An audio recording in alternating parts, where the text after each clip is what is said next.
وحده والصلاة والسلام على من لا نبي بعده. قال الله تعالى في القرآن المجيد والفرقان الحميد: فأعوذ بالله من الشيطان الرجيم، بسم الله الرحمن الرحيم، اقرأ باسم ربك الذي خلق. برادران اسلام، معزز سامعین کرام،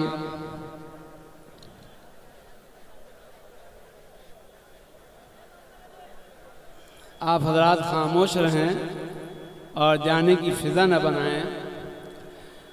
چند منٹوں میں میرا بیان ختم ہو جائے گا، پھر وہی شعر و شاعری اور نعت گوئی شروع ہو جائے گی، اس لیے آپ اطمینان رکھیں. صدر محترم، معزز مہمانان کرام اور سامعین کرام، یہ میرے لیے خوشی اور مسرت کی بات ہے کہ آج حضرت مولانا مفتی مجاہد الاسلام صاحب قاسمی اور قاری امجد علی صاحب کی دعوت پر آپ کے اس ادارہ مدرسہ مظہر العلوم میں حاضری کا شرف حاصل ہوا. بارہا مفتی صاحب اپنے اس ادارے کا تذکرہ کرتے رہتے تھے. حضرت کی آمد عقل کوہ بھی ہوئی تھی اور انہوں نے اپنا ایک اس مدرسے کا تعارف نامہ دیا تھا، جس کو پڑھ کر میں بہت متاثر ہوا. اور جب ابھی گھر پر آیا تو حضرت تشریف لائے. میں نے کہا ضرور میں حاضر ہوں گا. چنانچہ آج حاضری ہوئی. میرے بزرگوں اور دوستوں، آج جو آپ سب کی حاضری ہوئی ہے یہ مدرسے کے طفیل ہوئی. اس ادارے نے ایک جلسہ رکھا. اس جلسے میں مختلف شخصیات کو انہوں نے دعوتیں دی اور اس ادارے کے طفیل آپ کی حاضری ہوئی. بہرحال کوئی بھی مدرسہ، اس کا جو سلسلہ ہے یا اس کی جو نسبت ہے وہ جناب محمد عربی صلی اللہ تعالی علیہ وسلم کی ذات سے ہے. ہجرت سے پہلے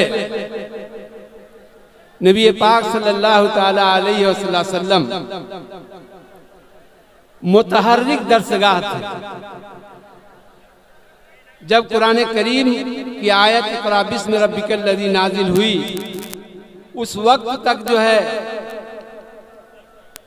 اسلام لانے والوں کی تعداد زیادہ نہیں تھی. نہ کوئی مدرسہ تھا اور نہ کوئی ادارہ تھا.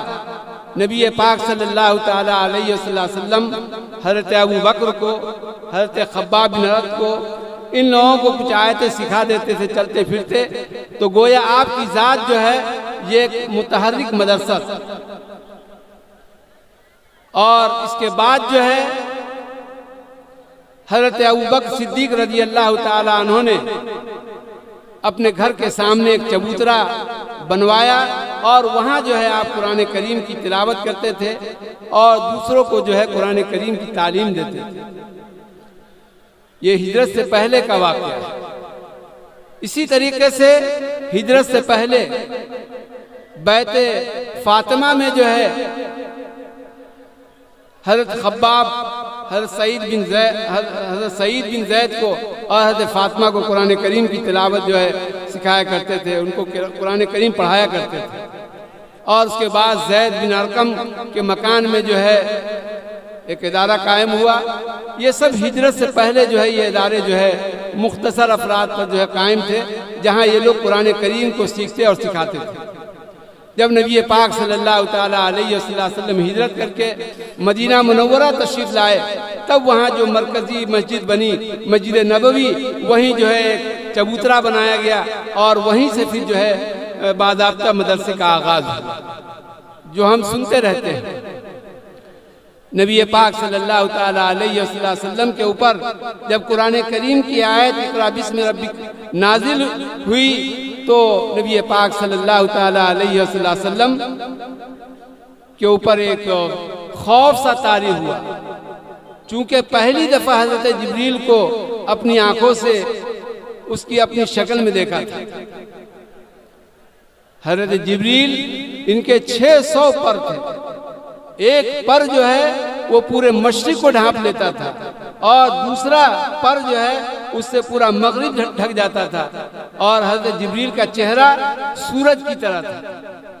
جب پہلی دفعہ حضرت جبریل اپنی شکل میں جو ہے نبی پاک صلی اللہ تعالی علیہ وسلم کے پاس تشریف لاتے ہیں تو آپ ان کے چہرے کو اور ان کی حیت اور شکل کو دیکھ کر بہت ہی مروب ہو جاتے ہیں. حضرت جبریل علیہ السلام آپ کو کہتے ہیں اقرا، آپ پڑھیں. نبی پاک صلی اللہ تعالی علیہ وسلم فرماتے ہیں ما انا بقاری، کہ میں پڑھنا نہیں جانتا. حضرت جبریل دوبارہ آپ کو سینے سے لگاتے ہیں، دباتے ہیں، بھیجتے ہیں، پھر کہتے ہیں اقرا. پھر آپ صلی اللہ تعالی علیہ وسلم کا یہی جواب ہوتا ہے ما انا بقاری. تیسری مرتبہ بھی حضرت جبریل کہتے ہیں کہ آپ پڑھیں. تیسری مرتبہ بھی آپ وہی جواب دیتے ہیں ما انا بقاری. بہرحال اس کے بعد جو ہے نبی پاک صلی اللہ تعالی علیہ وسلم جو آیت وہ کہلواتے ہیں وہ کہہ دیتے ہیں. تو میرے بزرگوں اور دوستو، جب یہ کیفیت بھینچنے کی اور حضرت جبریل کو دیکھنے کی آپ پر طاری ہوئی تو آپ کو جو ہے خوف محسوس ہوا. لقد خشیت علی نفسی، انہوں نے یعنی نبی پاک صلی اللہ تعالی علیہ وسلم نے اپنے آپ پر خوف محسوس کیا. آپ ڈر گئے حضرت جبریل کو دیکھ کر. وہاں سے جو ہے کسی طریقے سے غار حرا سے آئے گھر پر، اور وہاں حضرت خدیجۃ الکبریٰ رضی اللہ تعالی عنہ کو پورا واقعہ جو ہے سنایا کہ آج میں غار حرا میں اللہ سے لو لگائے ہوئے تھا، اللہ کی عبادت میں مشغول تھا کہ ایک فرشتہ آیا اور اس نے جو ہے مجھے کہا پڑھ. چنانچہ میں نے جو ہے ان کے کہنے کے مطابق جو ہے قرآن کریم کی آیت پڑھی ہے. تو ان کو دیکھ کر جو ہے میرے اندر ایک وحشت اور خوف طاری ہو گیا اور میرے جسم کے اوپر ایک کپکپی سی طاری ہو گئی. چنانچہ حضرت خدیجہ نے جو ہے فوراً جو ہے آپ کو کمبل اڑایا، چادر اڑائی. زملونی زملونی آپ نے کہا کہ مجھے چادر اڑاؤ. چنانچہ حضرت خدیجہ نے جو ہے آپ کو آرام کرایا، اور اس کے بعد جو ہے حضرت خدیجہ نے نبی پاک صلی اللہ تعالی علیہ وسلم کو تسلی دیتے ہوئے فرمایا کہ آپ کو اللہ ضائع نہیں کرے گا، آپ کو اللہ برباد نہیں کرے گا، اس لیے کہ آپ صلہ رحمی کرنے والے ہیں. آپ صلہ رحمی کرنے والے ہیں. اسی طریقے سے جو لوگ کماتے نہیں ہیں ان کو کما کر آپ دینے والے ہیں. اسی طرح آپ مہمان نواز ہیں، مہمان نوازی کرنے والے ہیں. اسی طریقے سے آپ دوسروں کا بوجھ اٹھانے والے ہیں. آپ نیک کاموں میں خرچ کرنے والے ہیں، نیک کاموں میں تعاون کرنے والے ہیں. تو اس لیے اللہ تعالیٰ جو ہے آپ کو ضائع نہیں کرے گا، آپ کو برباد نہیں کرے گا. چنانچہ نبی پاک صلی اللہ تعالی علیہ وسلم کو ان کی باتوں سے تسلی ہوئی. آپ نے تسلی کے طور پر یہ نہیں کہا کہ آپ جو ہے نماز پڑھتے ہیں اور آپ دیگر عبادات کرتے ہیں، بلکہ آپ نے فرمایا کہ آپ صلہ رحمی کرنے والے ہیں. اس سے پتہ یہ چلا کہ اگر ہم اپنے آپ کو ضائع ہونے سے بچا سکتے ہیں تو ہم صلہ رحمی کرنے کی عادت ڈالیں. اسی طریقے سے ہم دوسروں کا بوجھ اٹھانے والے بنے. اسی طریقے سے ہم مہمان نواز بنے، ہم نیک کاموں میں تعاون کرنے والے بنے. تو انشاءاللہ اللہ تعالیٰ جو ہے ہم کو ضائع نہیں کرے گا اور ہماری ساری ضرورتوں کو پوری کرے گا. اتنی ہی تسلی نہیں دی بلکہ حضرت خدیجہ رضی اللہ تعالی عنہ نے ورقہ بن نوفل کے پاس جو ہے نبی پاک صلی اللہ تعالی علیہ وسلم کو لے کر گئیں اور نبی پاک صلی اللہ تعالی علیہ وسلم سے حضرت خدیجہ نے کہا کہ آپ اپنا پورا واقعہ جو ہے ورقہ بن نوفل کو سنائیے. چنانچہ ورقہ بن نوفل کو نبی پاک صلی اللہ تعالی علیہ وسلم نے پورا واقعہ سنایا کہ میرے ساتھ اسی طریقے کا واقعہ پیش آیا. چنانچہ ورقہ بن نوفل جو پہلے مشرک تھے بعد میں وہ کتابی بن گئے تھے، انہوں نے جو ہے نبی پاک صلی اللہ تعالیٰ علیہ وسلم کو خوشخبری دی کہ آپ گھبرائیں نہیں، پریشان نہ ہوں، یہ وہی فرشتہ ہے جو حضرت موسیٰ علیہ السلام کے اوپر آیا کرتا تھا۔ تو آپ کو اس سے تسلی ہوئی۔ تو پتہ یہ چلا کہ حضرت خدیجہ نے قولاً بھی جو ہے آپ کو تسلی دی اور عملاً بھی تسلی دی، جس سے آپ کو جو ہے بہت زیادہ جو ہے ان کو تسلی حاصل ہوئی۔ اور پھر نبی پاک صلی اللہ تعالیٰ علیہ وسلم جو ہے اپنے گھر پر تشریف لائے، اور اس کے بعد جو آیتیں نازل ہوتی رہی، اترتی رہی، اس کے بعد سے آپ کے اوپر جو ہے کوئی خوف طاری نہیں ہوا۔ اس واقعے کو بتا کر یہ بتانا مقصود ہے کہ حضرت خدیجۃ الکبریٰ رضی اللہ تعالیٰ عنہا نے آپ کو بے حد تسلی دینے کی کوشش کی۔ اس سے پتہ یہ چلا کہ اگر لڑکیاں جو ہے پڑھی ہوئی ہو یا یہ کہ وہ عقل مند ہو، سمجھدار ہو، تو اپنے شوہر کو مشکل حالات میں وہ تسلی دے سکتی ہیں اور ان کو اس مصیبت سے نکال سکتی ہیں۔ میرے بزرگوں اور دوستو، یہ مدارس یہ اسلام کے قلعے ہیں۔ اگر ہم اس کی حفاظت کرنے والے بنیں گے اور اس کو تعاون کرنے والے بنیں گے اور اس کا بھرپور تعاون کریں گے تو یہ ہمارے لیے ایک ذریعہ نجات بنے گا اور ہمارے لیے یہ ایک ذریعہ ہدایت تو ہے ہی، آخرت میں بھی جو ہے یہ کام آئے گا۔ یہ مدارس ہمیں اسے معمولی نہیں سمجھنا چاہیے، اسی سے جو ہے بڑے بڑے علماء تیار ہوئے۔ سن 1857 کے اندر جب علماء نے انگریزوں کے خلاف جہاد کیا تھا اور اس جہاد میں جو ہے ناکامی ہوئی تھی، اس ملک کی آزادی کے لیے علماء نے جو قربانیاں دی تھی اور 1857 میں جو لڑائی لڑی گئی تھی اور اس میں جو ہے ناکامی ہوئی تھی، تو اس کے بعد جو ہے 1866 میں دارالعلوم دیوبند جو ہے حضرت مولانا قاسم نانوتوی علیہ الرحمہ نے قائم کیا، تاکہ اس میں جو ناکامی ہوئی ہے ہم آگے چل کر جو ہے اس ناکامی کو کامیابی میں تبدیل کرتے ہیں۔ چنانچہ یہاں جو ہے یعنی ہندوستان کے اندر حضرت مولانا قاسم نانوتوی نے 1866 میں دارالعلوم دیوبند کو قائم کیا، اور 1857 کے بعد حضرت مولانا رحمت اللہ کیرانوی انہوں نے بھی 1857 کی جنگ میں جو ہے حصہ لیا تھا، اور جب یہاں آپ کو ناکامی ہوئی تو آپ یہاں سے مکہ المکرمہ تشریف لے گئے، اور وہاں جو ہے آپ نے انہی سالوں میں ایک ادارہ قائم کیا۔ اس ادارے کا نام جو ہے سولتیہ رکھا گیا، مدرسہ سولتیہ۔ سلطان ٹیپو شہید کے خاندان کی ایک لڑکی تھی سولت النساء، وہ جو ہے حج کرنے کے لیے آئی ہوئی تھی۔ حضرت مولانا رحمت اللہ کیرانوی صاحب اس فراق میں تھے کہ کوئی ایسا فرد مل جائے جس سے ہم کچھ تعاون لے لیں اور ایک ادارہ جو ہے مکہ المکرمہ میں قائم کریں۔ چنانچہ سولت النساء نامی عورت جب حج کے لیے آئی، آپ کو پتہ چلا کہ یہ کلکتہ کی بہت ہی مالدار عورت ہے اور اس کے پاس بہت ساری دولتیں ہیں۔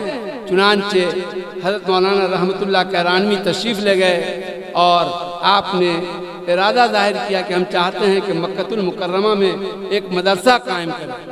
چنانچہ اس عورت نے 30,000 کی رقم اس زمانے میں یعنی 1857 کی بات، جو آج کے زمانے میں وہ لاکھوں کروڑوں میں جو ہے ہو سکتا ہے، اس عورت نے 30,000 رقم جو ہے حضرت مولانا رحمت اللہ کیرانوی کو جو ہے اسی وقت دیا، کہا کہ آپ ضرور ادارہ قائم کریں۔ چنانچہ حضرت نے مدرسہ سولتیہ اسی عورت کے نام پر، اس عورت کا نام تھا سولت النساء، اسی عورت کے نام پر مدرسہ سولتیہ قائم کیا۔ تو حضرت مولانا قاسم نانوتوی علیہ الرحمہ نے ہندوستان میں ایک ادارہ قائم کیا، اور وہاں جو ہے مولانا رحمت اللہ کیرانوی نے جو ہے ادارہ قائم کیا، اور وہاں الحمدللہ 2007 میں جانا ہوا تھا تو اس مدرسہ سہولتیہ کی بھی زیارت ہوئی۔ تو عرض کرنے کا مطلب یہ ہے کہ ملک کی آزادی کے لیے ہمارے علماء نے زبردست قربانیاں دیں، اور اس قربانی کے بعد جو ہے آپ نے دیکھا کہ انگریزوں نے سارے مسلمانوں کے عقیدوں کو جو ہے نیست و نابود کرنے کی کوشش میں لگے ہوئے ہیں۔ تو حضرت مولانا نے مسلمانوں کے عقائد کی حفاظت کے لیے دارالعلوم دیوبند قائم کیا۔ اس کے 6 مہینے کے بعد مدرسہ مظاہر علوم قائم ہوا، پھر بلند شہر میں، گلاوٹی میں، شاہی مراد آباد وغیرہ ان تمام جگہوں پہ حضرت مولانا قاسم نانوتوی نے مدرسے کی بنیاد ڈالی، اور پھر آج وہ مدرسہ جو ہے ایک تناور درخت بن چکا ہے۔ تو میرے بزرگوں اور دوستو، ان مدارس کو ہمیں چاہیے کہ غنیمت سمجھیں۔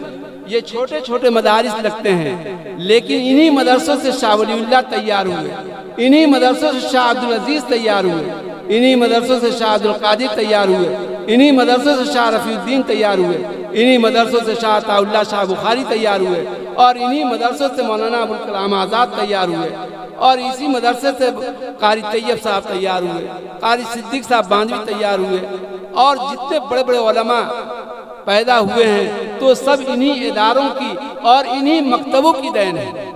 آج ہم اسے معمولی سمجھتے ہیں، لیکن نہیں، یہی معمولی مکتب کا طالب علم آگے چل کر جو ہے مجاہد الاسلام قاسمی جو ہے بن گئے۔ آپ کے ادارے کے مولانا مجاہد الاسلام صاحب قاسمی جو آنند، جو گجرات کا بہت ہی پرانا ادارہ ہے، بہت پرانا ادارہ ہے، وہاں آپ استاد حدیث ہیں، بہت ساری کتابوں کے مصنف ہیں، اور حضرت مولانا قمر الزمان صاحب کے خلیفہ بھی ہیں۔ تو آخر ایک دن وہ ایک طالب علم کی شکل میں یہاں تھے، اور آج الحمدللہ اس شکل میں ہیں کہ آپ مفتی ہیں۔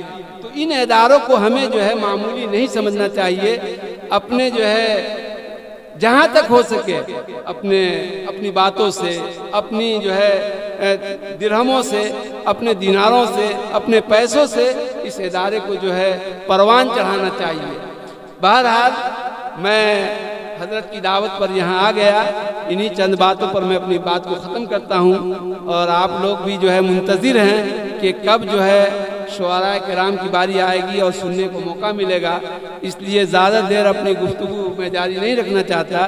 انہی چند باتوں پر میں اپنی بات کو ختم کرتا ہوں۔ وآخر دعوانا ان الحمدللہ رب العالمین۔